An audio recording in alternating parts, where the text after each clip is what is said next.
Welcome to the podcast, She Has a Voice. Today we are joined by Neema, a woman of color from Congo who as a child wanted to study engineering, but she couldn't make it due to the social pressure. After studying medicine, she finally made her dream come true, and now she's a woman in tech and entrepreneur in artificial intelligence.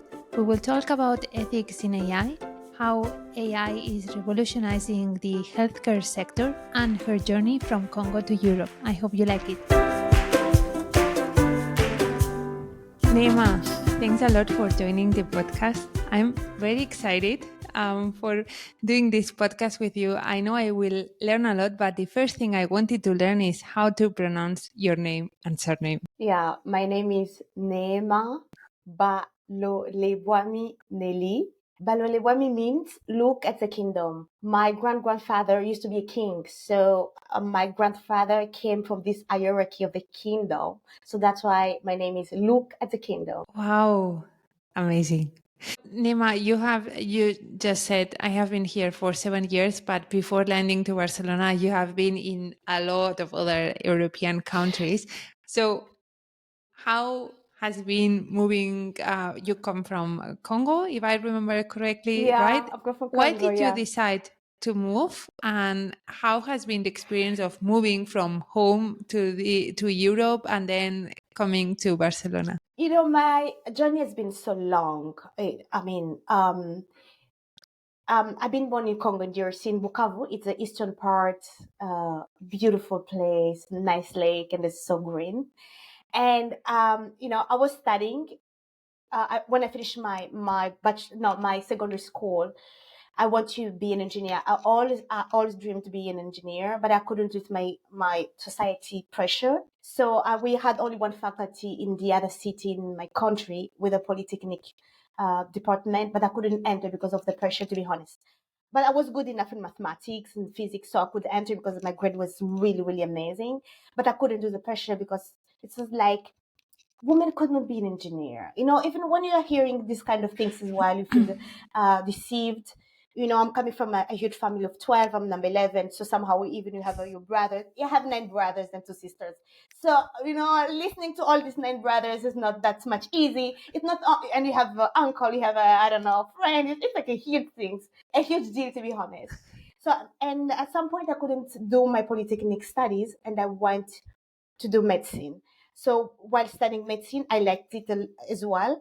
And when I was in the 3rd year, I passed at the exam, but the professor didn't want to give me my grade because of an injustice, sorry, and because I was a woman. So I went through that, trying to convince the professor giving me back my grade or showing the exam, but he couldn't. It was so tough. And in Congo we have the Belgium system because they've been colonized by Belgium. So it's like if you don't pass the main course, you have to restart it from scratch again. It's not like you pass and start doing additional courses. No, we start from scratch. And medicine, it's so hard. Like we have this type of system of memorizing books. So I saw myself staying in the 3rd year, which is the hardest one, and then memorizing a book of more than 200 pages. I couldn't. So I was like, I didn't fail because I didn't study. I didn't fail because, you know what I mean? But it's an injustice. I felt like a zeal into my heart. And I was like, no, today is the end of this. So what I've done was, first I took my friend, 2 or 3 of my friends. I was like, can you help me? Because I want to help other women actually to come out of these evil things that we are facing into the academic area, because we have a lot. So I used to hear of women complaining, but I didn't have this experience by myself. When I had it, I felt how it's hot. So I first mobilized my friends, my colleagues. Then I went to mobilize all institution in my region that time in South Kivu, not only in Bukavu, which is a region. So to do a manifestation, a 3-day manifestation. I remember it was in March. We have done manifestation 28, 29, and the 1st of April, doing manifestation. And then because it was huge group and I was a leader there, I didn't know what I was doing. I just had the zeal, and I know if I don't stand up, this will stay. And or if someone else doesn't do it, I mean, how about the generation that is coming? People so will suffer for that. So we have done this manifestation for 3 days, and it caught the attention of the media. So we had our national TV that came, the radio, they were interviewing me. I don't know what I was talking about because I didn't have any knowledge. I wasn't even preparing that. I was just doing by emotion, and I wanted to change at that time. So, and then, and then when the news went or arrived on the national TV, so they were asking, what is going on in the eastern part of Congo? What is going on in Bukavu? And I was in front there speaking. I was like, no, stop in the States, in the academic sector area. Sorry, I'm used to sectors. I don't know, just talking. So, and then good things and story short, I investigate and find out where we're studying, and they could find a lot of cases. The positive thing that I like from that is like they created a law to protect women at university and the academic area. That wasn't before. Wow. Yeah, so I felt proud of me. First, taking risk because it's a huge risk, believe me. And then after creating this law, for sure they fired all the faculty at the university where I was studying that time. So this was one of my wishes, and I wasn't planning for that.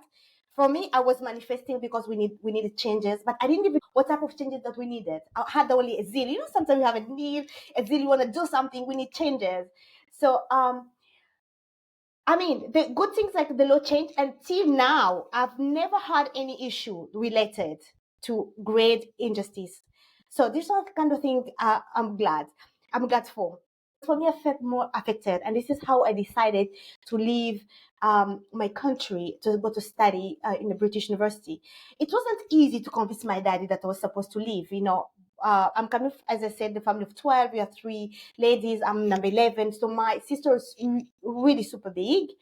So it wasn't easy to convince my dad that he could let me go to explore a new life or to go to study. It was like, you are a woman. It's like he was so scared. He couldn't let me go in. And I thought that if we manage really to motivate people to create a law to protect women in the academic area, I can do it as well. I can go to study in a new country, protecting myself, study, and you'll really be proud of me. And at the end, my dad let me go. But it was a process, to be honest.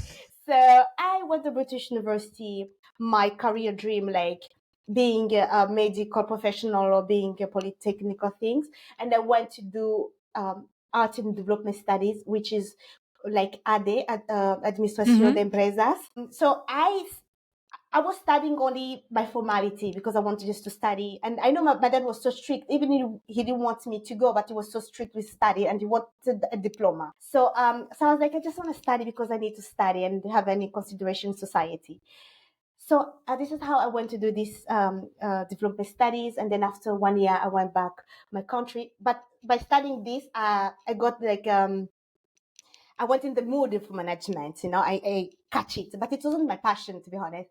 And then after going back to my country for 1 year working, and then I felt like I need more studies. And this is how I plan to do my first master and coming to study in Europe. So my master was a 2 years program of studying in 4 countries.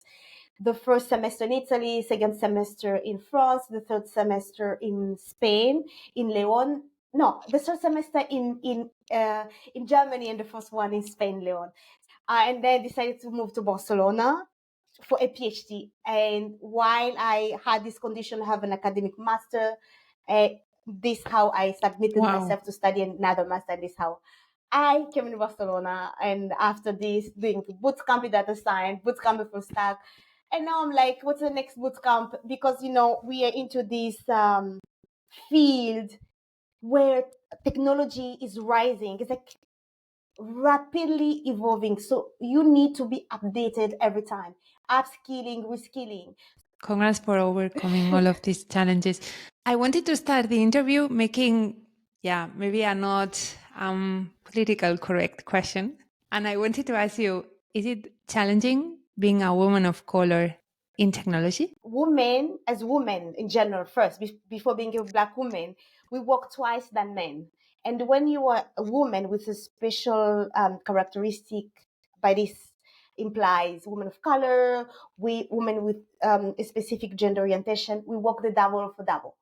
So being a woman of color is like you work a double for double compared to everyone. And you have really to do a lot. I mean, that's why you see me everywhere, working on my office, having my team, but doing networking all around Europe now, not only Barcelona. So like being a woman of color, it's a challenge. And the opportunities as well, believe me. Because when I found myself in the entire Mobile World Congress, I mean, people identify me quickly because we have a huge visibility, and people are usually curious to really to know about what I'm doing. And in this curiosity, I usually generate synergy and I have clients in this curiosity, because when you're like, oh, you are Black doing tech, I really want to know what you're doing, in this conversation of curiosity, many people are truly interested to work with me. So we have also the other side of opportunities. And being a Black woman as well, we usually have a lot of doors that are open to us than native people. I mean, when you're living in a country which is not yours.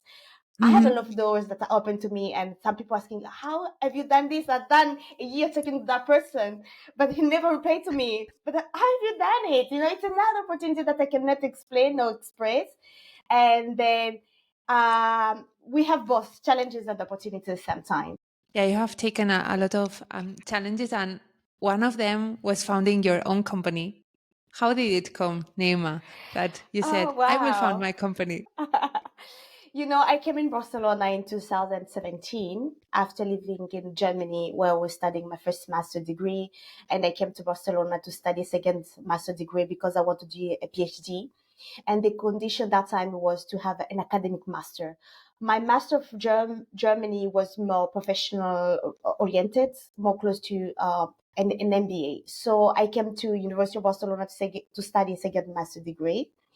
And then after this master, I was in the transitioning period, waiting for my admission to a PhD, waiting for the supervisor, writing my thesis proposal. And I remember I was walking into the university, and I found a publication, like a flyer, that the university was hosting an entrepreneurship training. Then after I was like, oh my gosh, I want to go there by curiosity, just to know what is this, just I had a lot of entrepreneurship in my courses, my classes, so I want to go there. So I took this training of 6 months at University of Barcelona. And during this training, we have different phases: ideation, validation, launching the idea. I mean, I didn't have any specific idea, and then went that I want to do a consultancy digital transformation. And during the validation phases, where we're supposed to go into the market, asking people about the willingness to purchase our services or our product, I got my first client, and I was like, Ostra, wait, what is going on here? So, and from that, I launched the company. First, I began with a consultancy in digital transformation. And while doing this consultancy, I realized that the company was struggling to integrate new technology into the daily basis activity, daily basis work. And this is how in 2020, during the pandemic, I transitioned into building an adventure builder. But if you remember that time, I didn't have any programming skill. So I took a boot camp of data science, starting by learning first Python, which is the easiest language that I recommend to everybody. And then after last year again, I took a second boot camp as a full stack developer, because I want to understand how to develop a mobile app while integrating AI inside. So I took a front end part and the back end part. I mean, I've never planned being an entrepreneur in my life. Never. I saw myself working into a healthcare industry. I loved my dream company that time was like B Brown, Allianz. I always see myself doing In a that. big But being an company. entrepreneur, never. It was by mistake or by curiosity. And I'm really proud to succeed. And I mean, it has been 4 years that I'm into that. I'm really so proud of me. But I've never, ever, ever seen myself as an entrepreneur. Never. Actually, one thing that you do is making tough questions or questions that trigger a new way of thinking, right? Especially on the ethics, on the AI. And I wanted to ask you, what are these type of questions that you make to people to trigger a new way of thinking? Technology that were built before was so, most of them are discriminatory because they're discriminating people based on gender, demographic location, or even different populations. Because currently, for example, you can see some face recognition system that cannot recognize people with this type blue eyes instead of people with black eyes and skin tone and whatever. And one of the things that I usually ask people is that, is your technology fair enough? By this I mean, is it biased or not?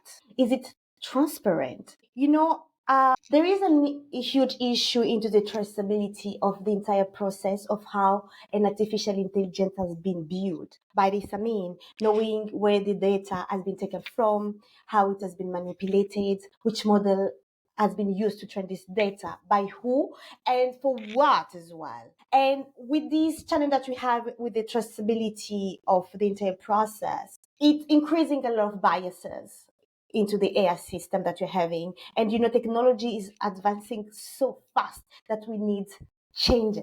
One of the questions I ask again is about the privacy, because AI is about using people data. Do you protect enough data of people that you're using to build your AI? Is Definitely it not. secure enough? And is your artificial intelligence built to help human, for the human value? Because currently we have a dilemma: AI will replace human labor or not, but not for sure, because these are tools that we need to use to increase our capability to optimize operation, but will never ever replace human labor, because we still need this creativity of human. We still need this empathy. And the last thing that I ask as well is, it's AI for the benefits, because we need to be responsible enough. It has been a while I developed a technology for a company, but somehow realized they were not using it. And by myself, I felt like this wasn't responsible. I mean, we build, spend time, you spend your money, for sure it's good, but somehow we need to use it in a responsible way. By this I mean, for me, I request this company to be accountable enough, helping employees to transition into the adoption of this technology, because I realized they were like fearing using this technology, and then if you chosen the right model to train this data set, that can help actually to avoid biases into the AI.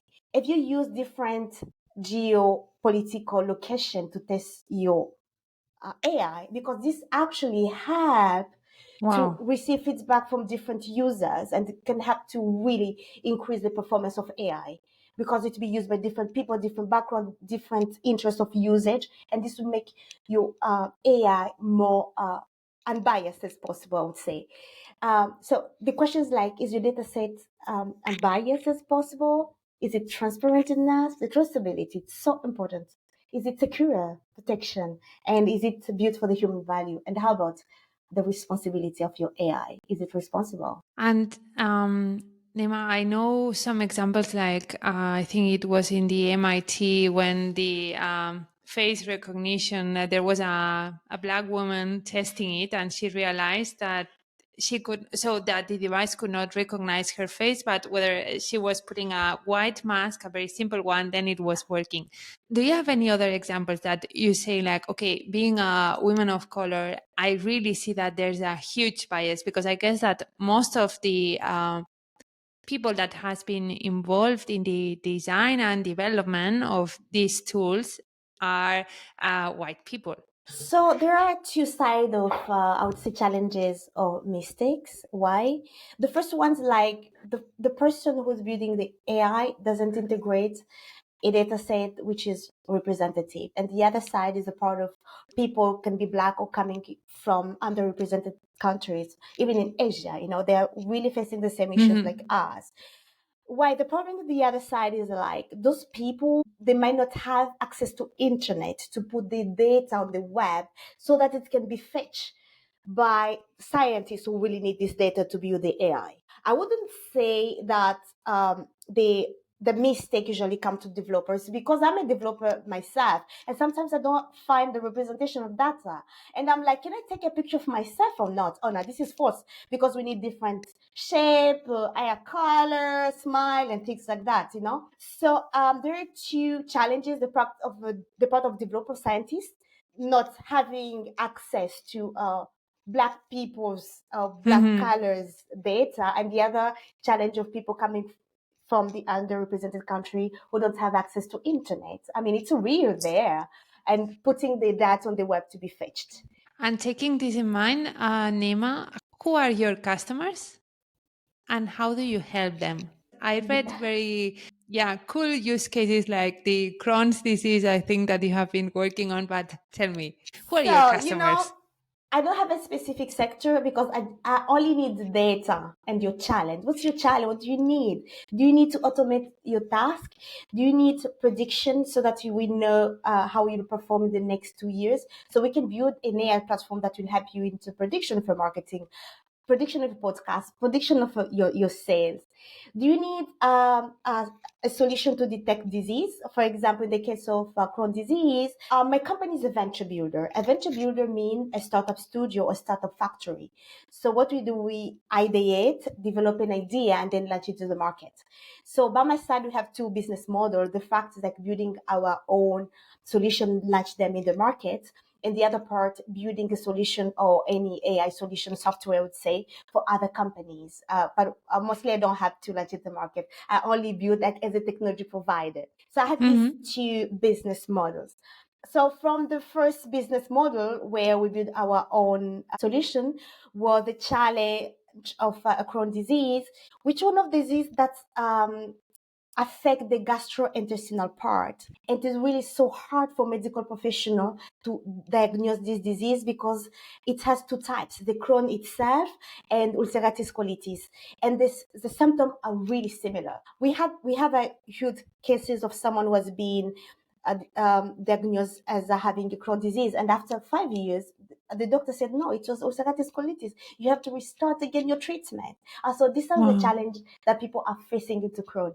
So the software that we built was to help detect in 1 minute if it's Crohn disease type 1 or ulcerative colitis type 2. So we integrate a digital biomarkers that's really helping into the screen that this is Crohn disease and this is ulcerative colitis. And we integrate this solution to the CT scan of the hospital. So while the medical professional is scanning directly, the CT scan is sending the result to the screen. And in a minute, the doctor or medical professional would know this is Crohn and this is ulcerative colitis.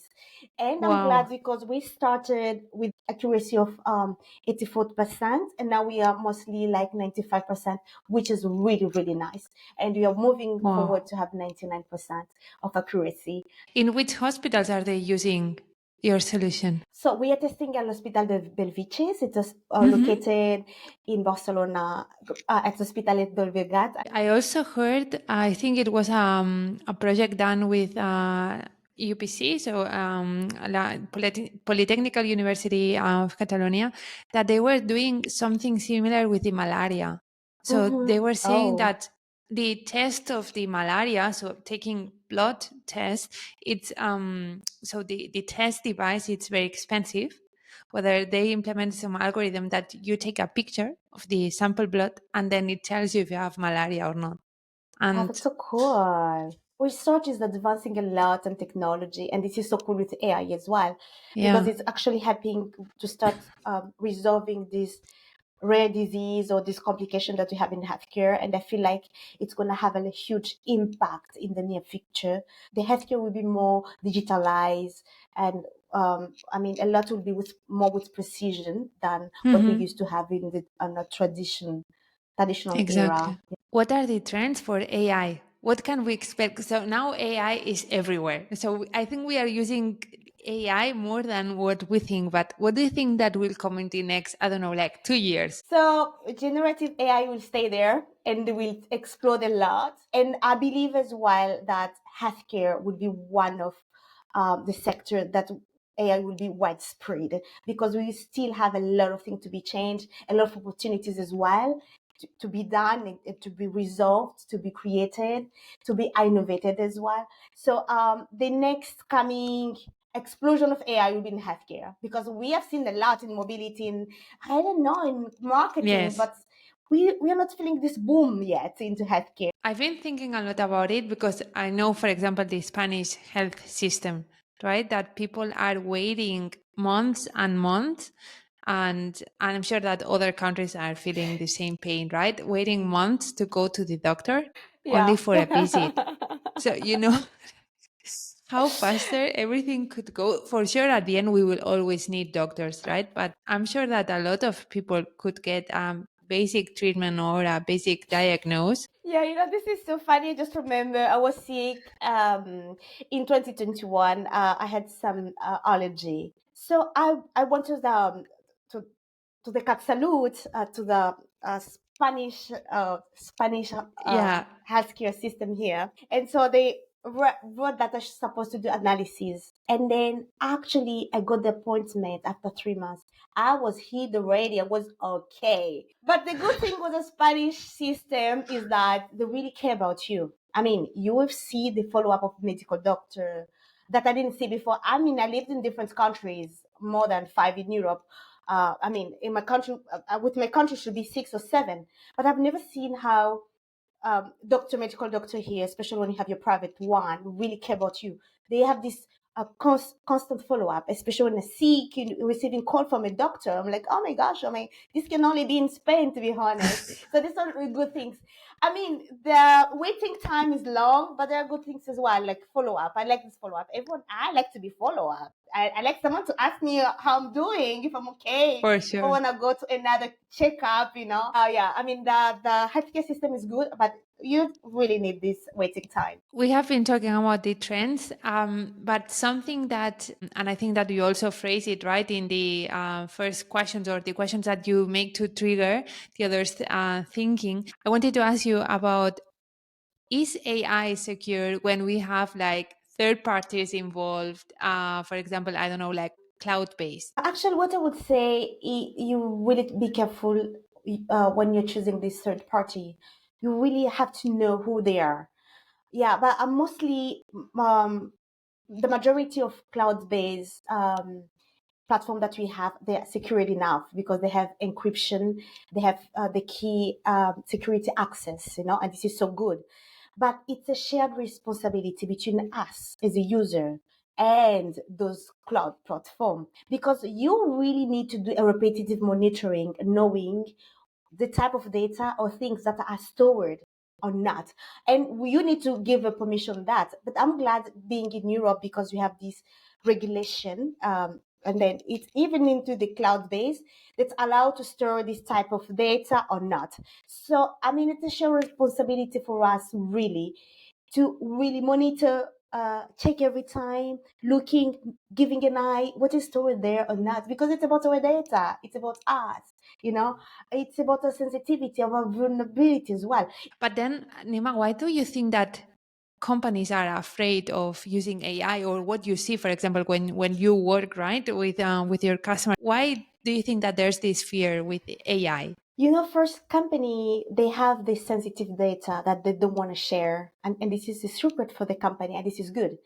So they have this, it's challenging for them, and they usually understand to only give the data for any AI machine to start building something from that. It's like, I mean, taking something that you will keep as precious and give it to someone to start manipulating it. So this is one of the fear. The data can be stolen, can be manipulated, or making the company Anything. vulnerable. The other thing is, like, sometimes they ask, like, even if we were giving you our data, will this AI work? Or if it will make a good decision? And how about if it makes a bad decision? How can we do? How can we know? And what will happen? They have this fear of uncertainty of AI decision making. The other side would be the cost effective. Building AI, it requires some amount of resources. and some company might not be able or might not have enough resources to allocate to build a technology. And so this is another challenge, like expenses. And the other one could be the job replacement, as we talked before. They might have this fear of knowing, is it a substitute of our employees? Or even employees as well, when they know the new technology is coming, gonna be, oh, maybe I'm gonna be fired tomorrow. You know what I mean? Yeah, and this is false. When you, as I said, when we bring all these technologies, just to increase your capability to help you into optimizing your work, so then you can focus on this creative part, that the company will need you, like this doing repetitive task every day, every morning, every hour. So there's a fear of giving the secret data. The other one, if the uncertainty of AI, if it will work, if it will really make a decision, and the cost. And the other part will be the substitute job replacement. And you being entrepreneur, what have you learned from building your own company in AI, and what do you think is the biggest challenge you have faced? Oh, I learned a Long list. lot. It's been a long journey, actually, from 2019 to 2024. The first thing I've learned is and it's a mistake that I've done before. I used to have a lot of heart, doing a lot alone. So I didn't know this power of delegation, delegate to people. Even if I had a team, I didn't really know how to manage, how to delegate. And the other side, the mistake I've done, like having a no diverse team, with different backgrounds. So I took people who had some similarity like me, who had energy like me. And this is a mistake. I need someone who with less energy so that we can have the balance, you know what I mean? Than everyone being there, like, you know what I mean? So I learned about delegating. I learned about asking for help. Oh my gosh, I usually ask. No matter which level I have, I usually ask. And if I ask the good things here in Barcelona or Catalonia, I would say, when you're asking something to someone, if the person doesn't have a response to that, he or she usually have someone who he know that will help you. And this is so good. I like this connection side, I'm an extrovert person, but I like my corner. But being an entrepreneur, it said, oh no, lady, you want to come out, you want to go on stage, you want to start the public speaking. Yeah. I mean, it taught me to really leave my comfort zone, even if I'm an extrovert, energetic, but it like speaking in public, in front of 8,000 people, 2,000 people, 100, even 50 or 20, it's challenging. It used to be challenging for me, but I learned, and I mean, and for me, it has become like something, I wouldn't say easy, but something I'm used to. But at the beginning, it was so hard. I fight with myself a lot. It's like, oh my gosh, what am I going to do on stage there? What am I going to talk about? Yeah. Until I remember, you want to talk about the ethics of AI because we need changes. So, and this is what happened to me. So I learned about delegating, asking, and leaving my comfort zone and go out, shout out. And never be ashamed to ask. I will make maybe a not correct question, but I wanted to ask you about the imposter syndrome, because I think that most of us feel it at some point of time, right? Did you ever had this voice saying, they are asking me because I'm a woman of color, and it's kind of like exotic, don't get me wrong. So I know that you're very good at Yeah, what you are, but a lot. So I faced a lot of challenges. I had some people asking me, what are you doing in this field? It's so complicated for you. Why are you not doing something like a marketing? Because you look so smiley. So marketing is a good fit for you, because here in technology, it's so hard. Even for me, it's so hard. I can imagine how you do that. And I had someone who telling me, please, I mean, he wrote me on LinkedIn. I'm still having this LinkedIn message. And he was like, please, can you send your client to our company, because we have good technology to provide to them, the new. But these are like kind of a microaggression that we usually face. So in 2021, I went into depression of more than 3 to 4 months. until I went to a therapist. I'm coming from a culture where we don't go on therapy. It's impossible. We don't even have therapists in my country because it's like, what is this? And then for my first time, I was like, oh no, I want to go because my case is so serious and it's affecting my productivity. It's affecting my well-being, even people around me, because something that affects a lot and externalize itself to my body. And I was like, no, I need a therapist. And I went there actually to work, to be honest. Yeah. The challenge I face is only as a being a woman, but I've never seen like facing a challenge of being a woman of color. But in contrast, I face opportunities of being a woman of color. Yeah, this is true. I mean, I have opportunities of being a woman of color compared to native women over here. Somehow, I would say. Yeah, because somehow companies or any tech community might need diversity. The first person they will call is Neema. So actually, this is why I created even a group of Black women leaders to lean in, to help women of color into the professional journey, especially women who are having a dream. They want to build their own company, or women who are seeking to have any executive position. So our group, our circle into helping them into this process of navigating, reaching out their goal.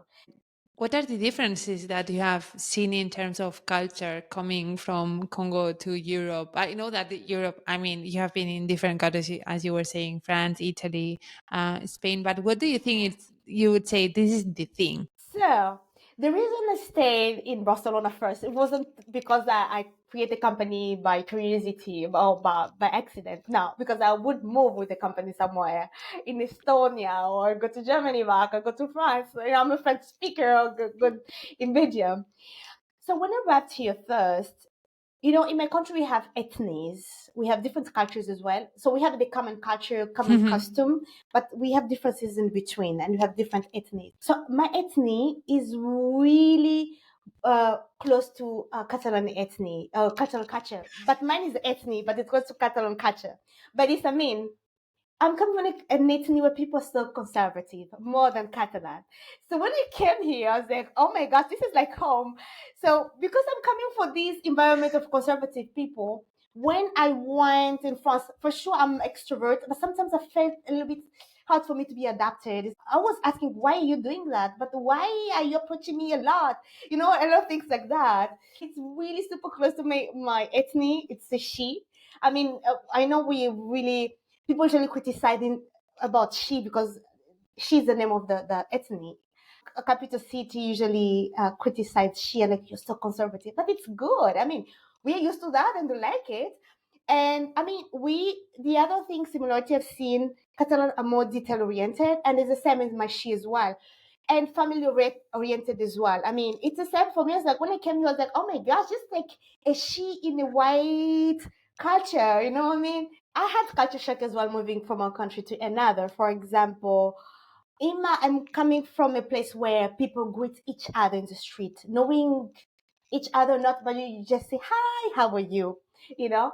So when I came to study, I now remember one of my classmates came and asked me the straightforward question about the class. I felt so shocked. I looked to her. I was like, in me, inside me, I was like, why you didn't say hi? Because I'm coming from a culture where when you come meet someone, it's like, hi, hello, Neema, how are you doing? How was your night? How was your breakfast? What did you take for breakfast? So you spend like 2 or 3 minutes Small talk. small talk, and then I have to ask, which class are we having now, or have you done homework? So when the person asked me straightforward, I felt so shocked, and I will never forget it. I didn't sleep that night, and I was like, "What type of culture do we have here?" She didn't sleep with me. She didn't see me on the street, but she came straight away and asking me about the class things. I was so shocked, and then until I've been used to. So for me, this was the culture shock. So, So and then interesting. the other similarity, maybe I would say, living in Barcelona here, the weather, it's sunny. Uh, Congo is more tropical. So, being here, even in winter, it's a bit like, can still feeling like it's hot. It's not really super cold. And for me, it's similarity. And the fact that I'm close to the nature. I like mountain. I'm more mountain person. So for me, it's still okay. Yeah, I mean, I really feel like I'm really connected. Yeah. Would you ever consider moving back to Congo? Hi. So maybe in the near future, I'm planning to do some project about that, about STEM. I'm thinking about that. I know I've been disconnected with Congo for a while, for more than 10 years. After moving, I have other interests, my personal interests, building my career, building For sure. my way. And so now I'm thinking about helping women into tech there, because there is still a lot to be done. I know my country is not yet digitalized. We're still having these issues of even school having computers. I know sometimes I say I'm grateful to grow up in a family or be born in a family where I had access to a computer since my young age. So, but other people don't have access to that. Going to school, we have classes of informatica, computer, no? Informatica, no? Yeah. But we didn't have computer to practice, but we have class of informatica, of computer science, not computer science, this is more Yeah, advanced. but kind of like Informatica, technology, right? technology class, informatica, I would say, but we didn't have a computer. This is tough. I mean, so by my side, as I had a computer home, I mean, it's good to practice, but other people don't have this access. So we used to learn informatica, so sorry, computer, through learning, through books. It's okay, manual, but you need some practices as well. So, and I don't believe that things change in these 10 years. For sure, you have new private school, you have public school, but we need a lot of changes into the informatica side. We have a lot of talent, but that need really to have a space to explore themselves out. And one of our projects would be really to have people in Congo and Africa as well, not only in Congo but in South Africa, because I lived in somehow in Uganda, in Kenya, and I could see some similarity, even if they are more advanced than Congo. But we can see some similarity. We're still having a lot of taboo, a lot of things. I believe I would be an engineer back then if the society could allow me to study polytechnic that time without challenging me. But I mean, we're still living a lot of taboo that we will need to work on and to remove. Yeah.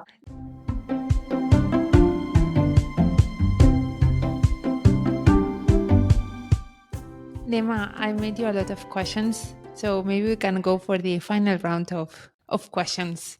Awesome. What did you like to do when you were a child, and probably you stopped doing it as an adult? I used to sing in classical music a lot, but I think I stopped by moving from one country to another. But I remember when I was in Germany, I went to the choir of my university, University of Kassel, and it was so cool. I felt so good. I felt like, I felt like this memory came back to me. If you could take and bring something to the future, what would you take? My age. Oh, first answer like this one. Yeah, I like to age compared to others. I'm into the 30s, and I'm like, I cannot wait to be 40s or 50s. I don't know why. Because I learned that when you age, it's a wisdom. When you age, it's like you know a lot. And I believe when I'll be 40, I will be matured enough than my 30s now. But because I'm more mature Absolutely. compared to my 20s. Aging in one of the factors that I'm looking forward and that I'll bring in the future always. A goal or a challenge in which you are working on? Currently, we are building a software to detect biases to other existing AI. By this, it will be only that a user can upload the software inside, and directly our platform could tell you it's biased into the data set, or if it's biased because of the prompt, the model that you use to build your AI, or because your testing model. Yeah. Best of luck. Looking forward to Thank you. see the result. A woman who inspires you. Michael Bachelet. She used to be the president of Chile. She used to inspire me when I was young. In my sphere, in my city, I would say, I didn't have a lot of role model to compared to how I was picturing myself. So, I mean, since I was young, I knew that one day I would leave this country because I was like, my dream is so big, really, to feel the space. And then I went on the internet looking for a woman who's changing the world. And Michael Bachelet, she's a woman, came out.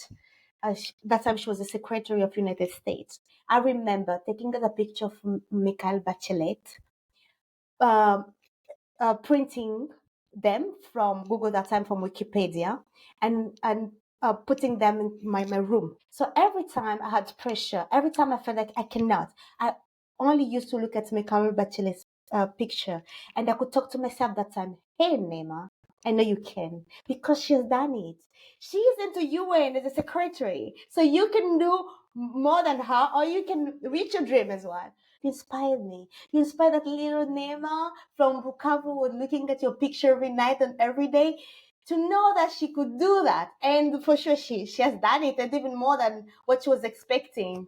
Yeah. Last question. What advice would you give to the Neema when she was having 6, 7 years old as a child? Yeah, that never stop to chase your dream, and chasing a dream is an adventure.